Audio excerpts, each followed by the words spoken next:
Welcome to the Kaizorian Experience. Over here, we're going to be talking about everything African.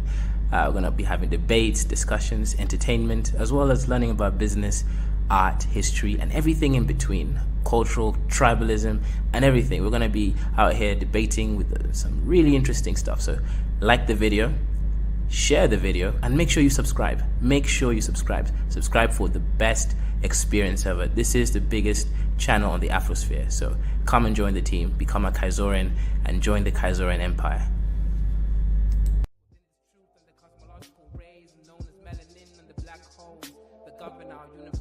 Universally exist within myself, within this premise, and I exist within this bluebird in the sky. I'ma fly like the blue in the sky. I'ma fly like bird in the sky. I'ma fly like bluebird in the sky. I'ma fly like bluebird in the sky. I'ma fly like bluebird in the sky. I'ma throw my bluebird in the sky. I'ma soar like bluebird in the sky. I'ma soar like bluebird in the sky. I'ma fly like bluebird in the sky. I'ma fight like bluebird in the sky. I'ma eat like bluebird in the sky. I'ma be like bluebird in the sky. I'ma be bluebird in the sky. I'ma be free, bluebird in the sky. I'ma be free like bluebird in the sky. I'ma be like bluebird in the sky. Back again like the second coming. Strumming my vocal cords like the hummingbird in the sky. Y'all can't deny this. Real rap lyrics, it's like I ain't got no rhyming through the sky limit. What is skin tone, shade of color, but a parallel form of frequency like a ringtone on your phone. Melanin expression, tied up in the universe, feeling like God's. Is this really us? Is it serious? Is it really wrong to be diverse? I'm a divergent, immerse myself like an ocean beneath this waves. Be a divergent, born to be different. Indigo child, wild like canary. Born to be a bluebird in the sky, flying high like a bluebird in the sky. I'ma fly high, bluebird in the sky. Yeah, bluebird in the sky. I'ma fly high, bluebird in the sky. I'ma be like bluebird in the sky. I'ma be like bluebird in the sky. Everybody scream bluebird in the sky. I'ma fly high, bluebird in the sky. I'ma be like bluebird in the sky. Yeah, bluebird in the sky. Everybody, bluebird in the sky. I'ma be like bluebird in the sky. I'ma be like bone black, sweet like a berry. Flying high, so high like a canary. Scary with my hoodie on. Hating on my vibe on the street that you'll be feeling my frequency of the song. But I know that I ain't never ever gonna be ever the same. But I know.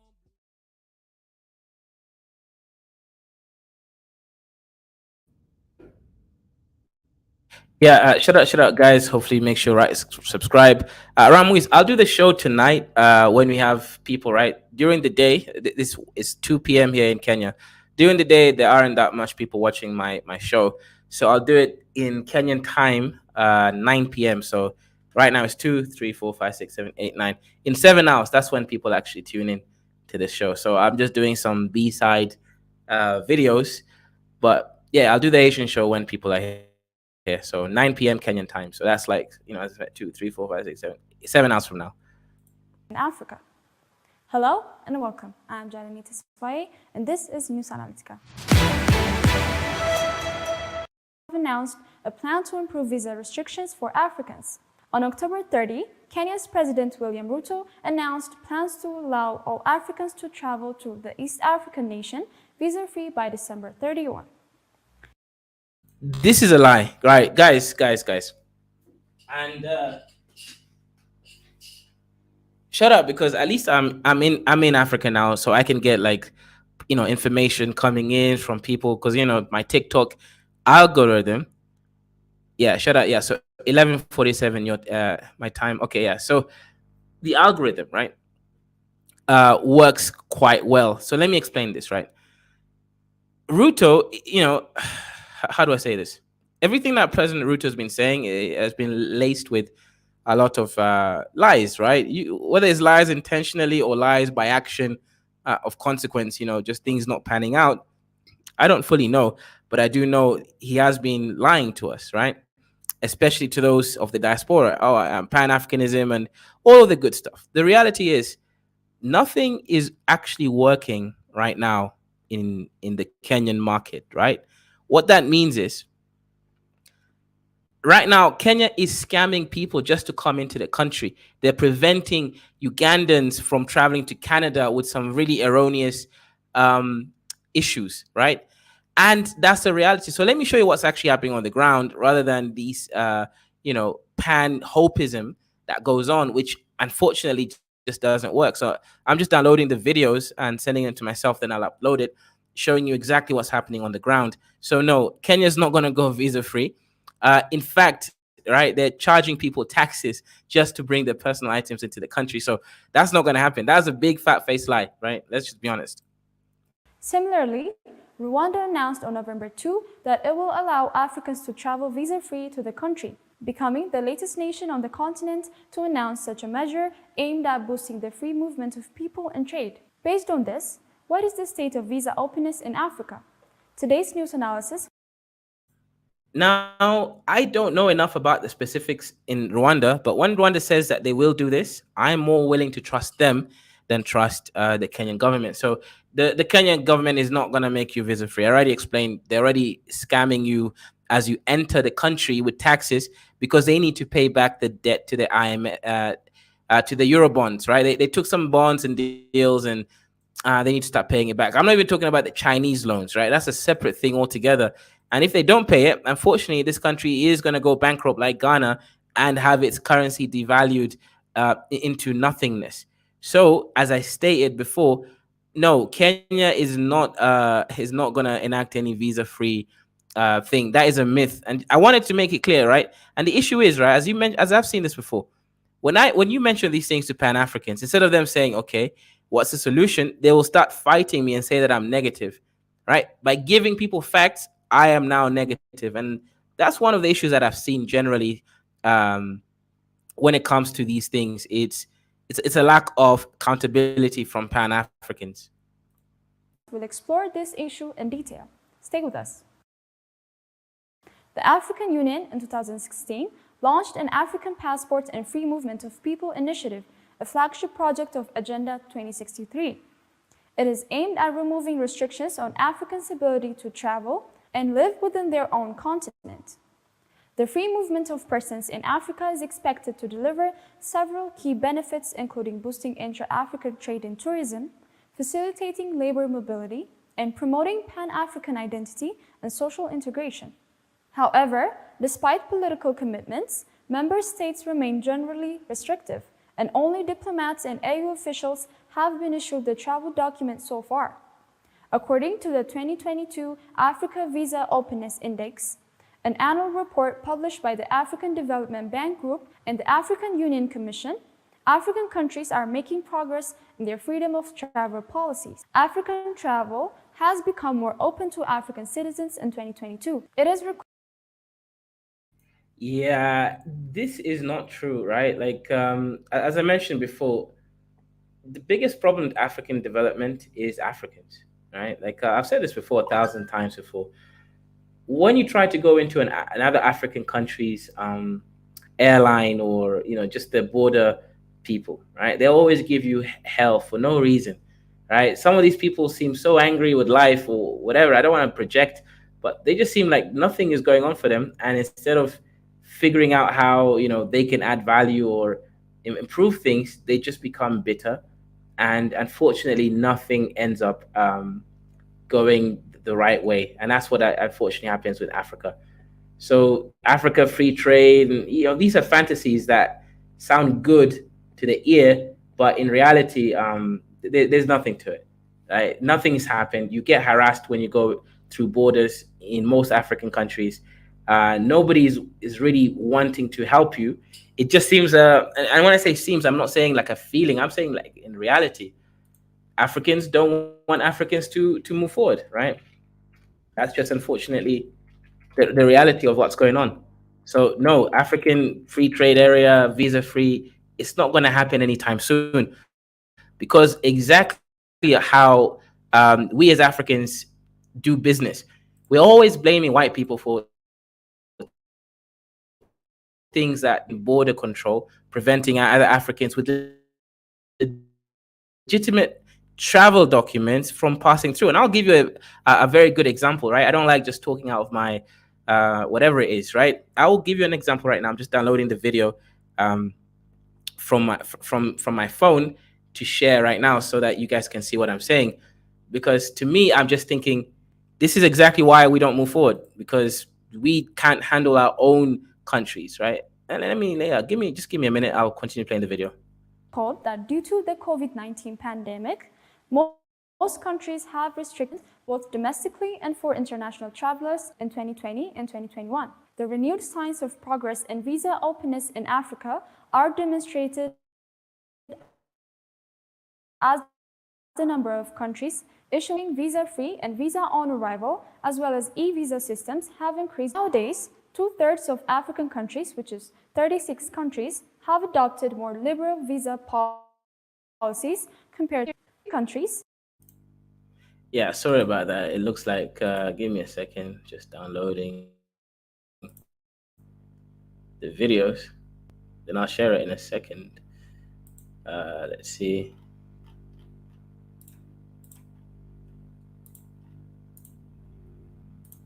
Seychelles, Benin, and Gambia offer visa-free entry to all African countries. Offer visa-free travel to the nationals of at least one other African country. 29 countries offer travel to national.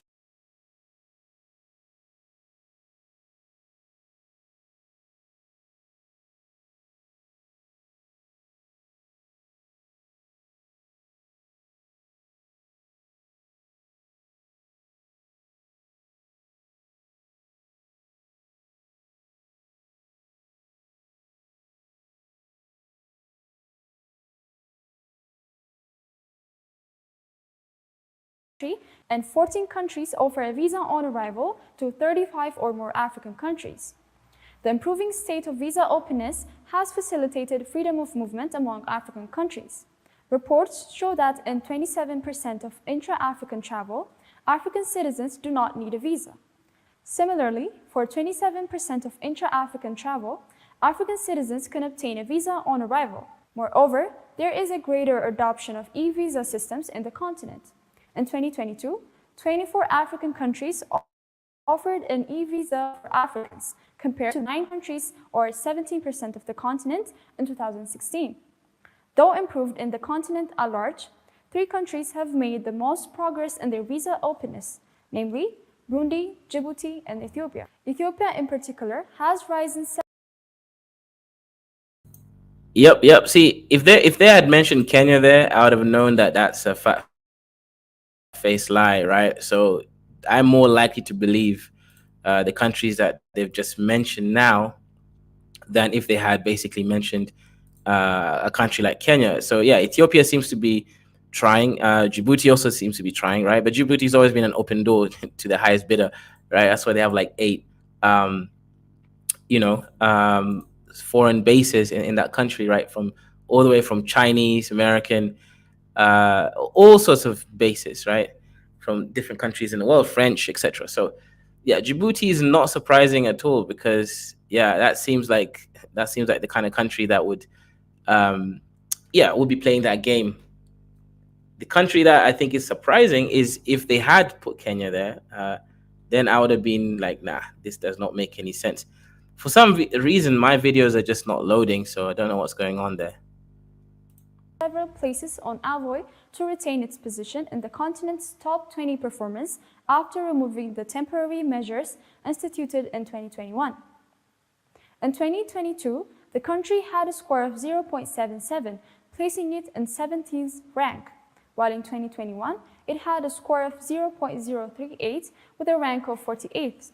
The top 20 high-ranking countries in the 2022 Avoy reports are Benin, Seychelles, Gambia, Ghana, Rwanda, Nigeria, Guinea-Bissau, Cape Verde, Togo, Mauritania, Mauritius, Burundi, Mozambique, Comoros, Madagascar, Somalia, Ethiopia, Senegal, Djibouti, and Tanzania. Most of these top performers are from lower income countries, as 9 of them are low income countries and another 9 are from lower middle income countries, whereas 3 of them are landlocked. Looking at the case at the sub-regional level, the Economic Community of West African States, or ECOWAS, and the East African Community are the most open regional economic communities. In general, the state of visa openness in Africa has improved over time.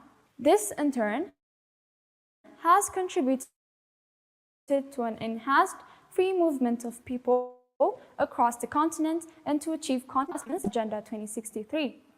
That is all for today. Thank you for watching. Make sure to join us for another edition of News Alerts.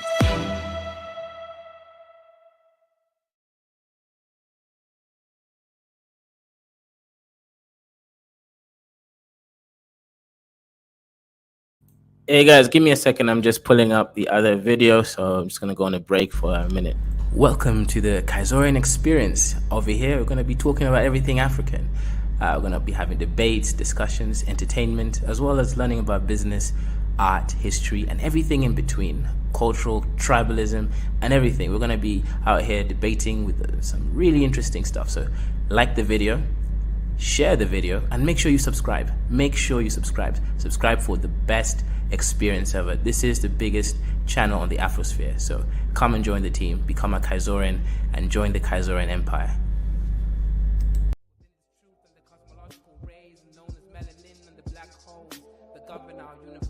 Universally exist within myself, within this premise, and exist within this bluebird in the sky. I'ma fly like the blue in the sky. I'ma fly like bird in the sky. I'ma fly like bluebird in the sky. I'ma fly like bluebird in the sky. I'ma fly like bluebird in the sky. I'ma throw my bluebird in the sky. I'ma soar like bluebird in the sky. I'ma soar like bluebird in the sky. I'ma fly like bluebird in the sky. I'ma fight like bluebird in the sky. I'ma eat like bluebird in the sky. I'ma be like bluebird in the sky. I'ma be bluebird in the sky. I'ma be free. Okay, I found the video that I was looking for. So this is the video. Basically, there's a woman called Anne Njeri, right? She has been having issues with the police and the government for importing 17 billion Kenyan shillings worth of oil. Now, 17 billion, I think that's probably around $1.7 billion worth of oil, I believe, right? If at dollars, right? Yeah, I believe that's the case, right? Yeah, something like that, right? Around, or I could even do the maths, right? Yeah, but I think it's $1.7 billion worth of oil, right? So she's imported that into the country, and people are saying, well, in Africa, generally, when you do a big business deal like this, it reaches powerful people. People start prosecuting you or asking you about so many issues. But the point that I'm making this video for, right, bringing this account here is about the Eurodollars situation. In general, as I mentioned this before, in Africa, when you go buy stuff from like China or abroad or something, and you need to convert your shillings or naira into dollars, the banks have to agree with this, right? And the banks have to have that corresponding amount of money. Otherwise, the trade doesn't actually work. This is a perfect example that can explain that. Said that, I must call out Anne Njeri as a fraud for what she is. She's a big fraud. And I'll tell you who is Anne and why Anne is a fraud. Number one, let us look at the figure in dispute, 17 billion worth of fuel. In this current regime, we have a shortage of dollar. Okay? Now, if you convert 17 billion Kenya shillings into dollar, you are unlikely, and the reason why government got into government-to-government framework was because we were having a run on the dollar, where under the OTS system, open tender system, if an OMC was given a tender, they would be going all over the banks looking for dollar. And that was creating some kind of pressure on the dollar. And government decided to alleviate that, not to necessarily, it's just temporary, and do that 6 months renewable under the government-to-government deal. So getting an equivalent of 17 billion Kenya shillings in dollar in Kenyan banks today is impractical and is almost impossible. In fact, I tell you, Simba, Yes, so this actually is a perfect example. So basically, the lady is being prosecuted. God knows why. I'll share like a video on it right now, but they're blaming her for some kind of money laundering. They think somehow she's foul played because they don't understand how she could have gotten 17 billion shillings, which I think is like $1.7 billion, something like that, right? Over there, because she's saying, that's almost impossible to get that much money from the Kenyan banks, right? Because there's a dollar shortage going around, right? There's just not enough dollars to go around. And obviously dollars are important because you can't do trade without dollars in the markets, right? Right now, countries like India, Pakistan are even trying to tell Kenya to accept their barter trade. So Pakistan wants to give Kenya rice, while Kenya is able to give them tea, for example, right? So dollar, you're not going to do trade, high level trade without dollars, basically, right? Dollars is the currency of trade at the moment, right? So that is what's going on.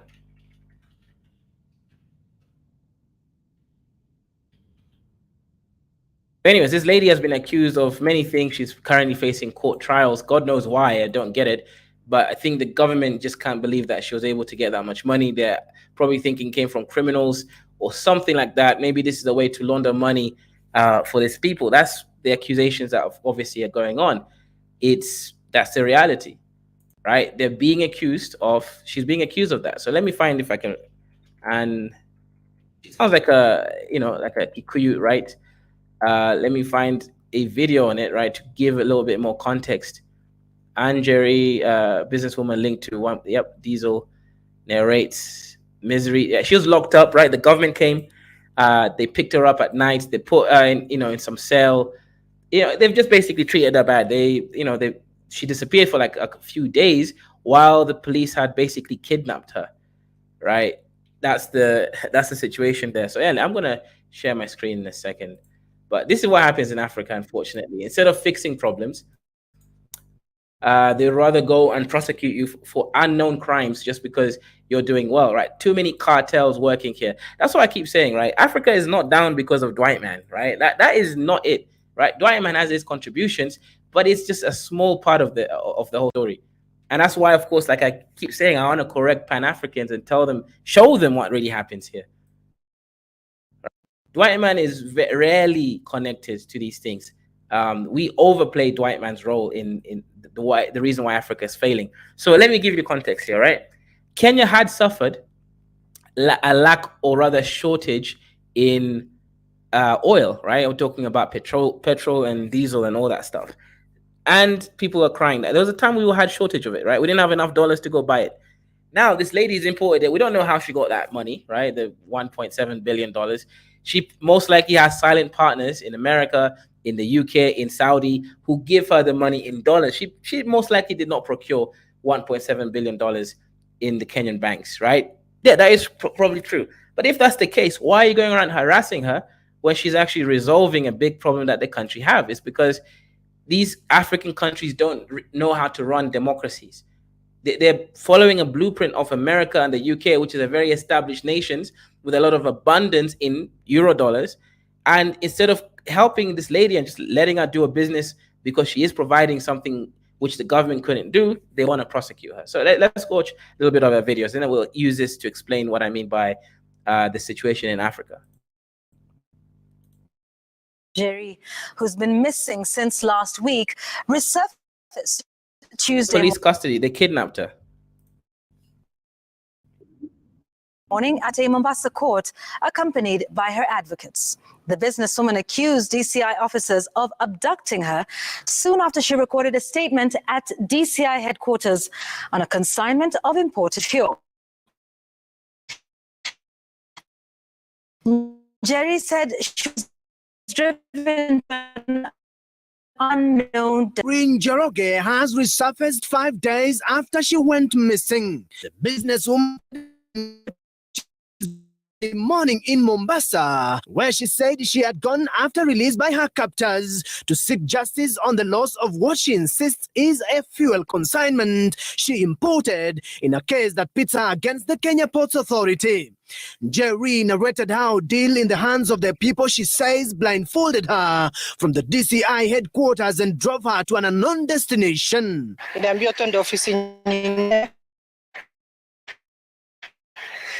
Tuandikishe statement ingine, lakini kushuka chini kwa DCIO. Ona mwanipeleka wapi jamani?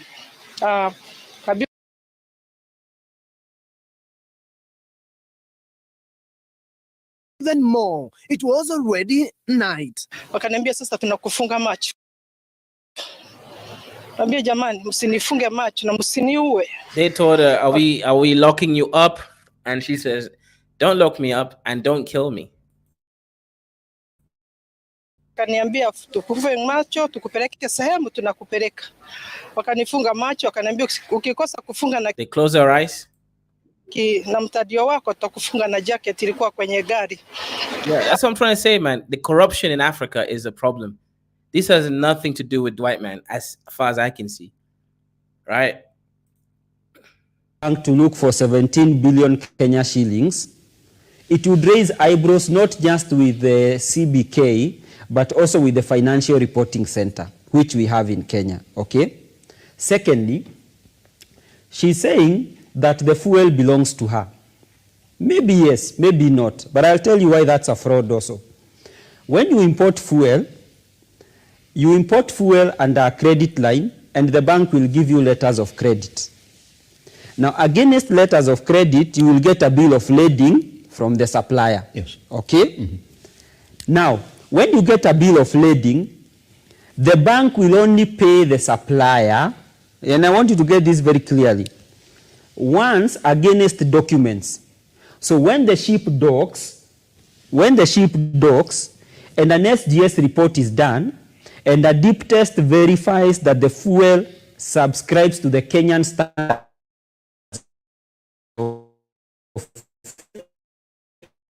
is only when the bank will pay.